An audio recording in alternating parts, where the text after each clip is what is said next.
চখালি ৰহম চাহৰ মহতো জয়লাভ কৰি অহাৰ পিছত মুচন্ত একদম পুৰা কেনেকুৱা ভয়ংকৰ বনি আছে।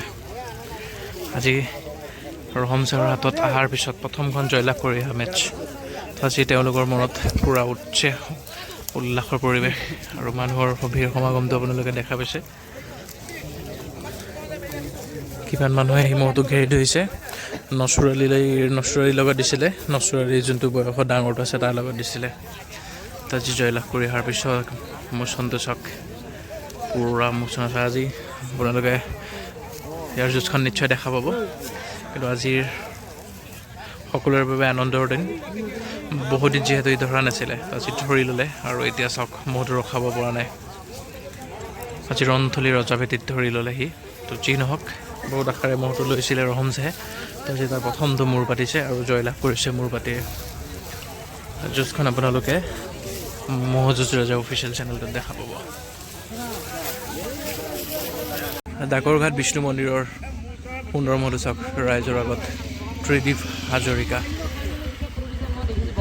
দাঁতে উঠা 2 বছৰ হৈছে, বয়স বহুতেই কম হয়, তথাপিতো এই ডাঙৰ কলিজালৈ ৰন্থলীৰ বাবাৰ লগত যুঁজাইছিলে।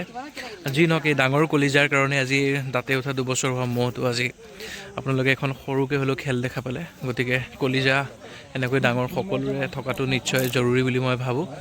যিমান যি নহওক ভাল খেল এখন ৰাইজক দেখাইছিলে আৰু হয়তো আকৌ ভাল খেল এখন আপোনালোকক দেখাব। গতিকে আশীৰ্বাদ কৰিব যাতে এনেকৈ ত্ৰিদীপ হাজৰিকাই ডাঙৰ মহ পুহি ৰাইজক আশীৰ্বাদ বুটলিবলৈ সক্ষম হওক। এয়া হৈছে ডাকৰঘাটৰ ত্ৰিদীপ হাজৰিকা মহন্ত।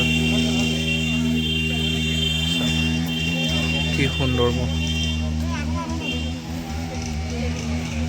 চাওক, কি সুন্দৰ শিঙা মানুহৰ সৈতে তাতে উঠা 2 বছৰ হৈছে। গতিকে তেওঁলোকৰ জানে বহুত ডাঙৰ কলিজা, কাৰোলৈ ভয় নকৰে। গতিকে সেইদিনাখন ৰাইজক ভাল খেল এখন দেখাম বুলিয়ে 1 তাৰিখৰ দিনা যুঁজাইছিলে। হয়তো আকৌ এনেকুৱা ভাল খেল আপোনালোকে নিশ্চয় দেখা পাব। গতিকে আশীৰ্বাদ কৰিব যাতে অনাগত দিনত এনেকৈ ভালকৈ খেল দেখাই যাব। আৰু আপোনালোকে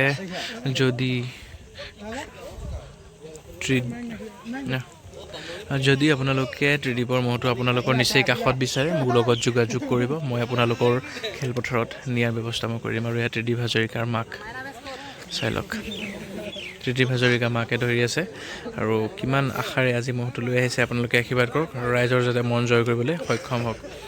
গতিকে অনাগত দিনত ভাল খেল দেখাই যাব বুলি মই আশা ৰাখিছোঁ। আপোনালোকে আশীৰ্বাদ কৰক যাতে ভাল খেল এখন দেখাই তেওঁলোকৰ মালিক তথা ৰাইজৰ মন জয় কৰিবলৈ সক্ষম হওক। আৰু তেওঁৰ মহটো যদি কাৰোবাক লাগে মোৰ লগত যোগাযোগ কৰিব। ধন্যবাদ।